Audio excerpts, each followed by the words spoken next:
నేను మీ లోహిత గోనబోయినపల్లి. ఈ సంవత్సరం వల్ల వర్షాలు బాగా కురవాలి, పంటలు బాగా వండాలి, రైతులు బాగుండాలని కోరుకుంటున్నాను. ఇప్పుడు ఒక 2-3 సంవత్సరాల సంది కరోనా వల్ల ఎక్కువ రాలేకపోయినరు, చాలా భక్తులు అమ్మకు సేవ చేసుకోలేకపోయారు. అదే ఒక వ్యాధి ఇంకా మళ్ళీ రావద్దని అమ్మవారిని కోరుకుంటున్నాను. అందరినీ చాలా బాగా వచ్చే ఒక వ్యాధి వల్ల ఎలాంటి ఇబ్బంది రాకుండా దూరం చేయాలని అమ్మకు నిండుగా బోనం తీసుకొచ్చాను, బోనం సమర్పించాను.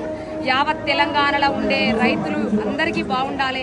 రైతు అనే కష్టం ఒకటి, ఆ పంట అనేది ఒకటి చేతికి వస్తేనే అందరూ ఎక్కడున్న వాళ్ళమైనా రైతు అన్నదాత వండించేదాన్ని తింటాం కాబట్టి తన ఒక సంతోషం ఆ భూమిని నమ్ముకొని వేసుకుంటాడు కాబట్టి ఆ మొలక పుట్టిన దాని నుంచి పెడితే తన కడుపులో పుట్టిన బిడ్డలాగా చూసుకుంటాడు. వాన వచ్చి నష్టపోయినా తనే నష్టపోతాడు, వాన కృపగా నష్టం వచ్చినా తనే నష్టపోతాడు. ఎలాంటి కష్టం వచ్చినా తనకే నష్టం. కూలి చేసే వాళ్లకు ఆ చేను ఎటుపోయినా వాడికి కూలి ఇయ్యక తప్పదు. రైతుకు మాత్రం కూలి ఇవ్వాలి, అన్ని ఇవ్వాలి. వల్ల నష్టపోతే రైతు చాలా నష్టపోతాడు. అమ్మా నిన్ను మనసుపూర్తి కోరుకుంటున్నా, ఒక రైతుకు చాలా సంతోషంగా మంచి వర్షాలు కురిపియాలమ్మా. చేలన్నీ ఎండిపోతున్నాయమ్మా, మంచిగా వర్షాలు కురాలి. మాది విలేజ్లో ఉంటాను. విలేజ్ భక్తులు చెప్తున్న మాటగా నీకు నేను చెప్తున్నమ్మా.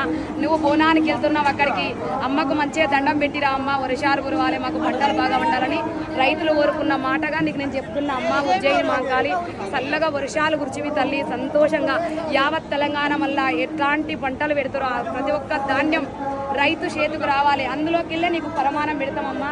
చల్లగా మమ్మల్ని కాపాడుకో తల్లి. జై ఉజ్జయిని మాంకాలికి.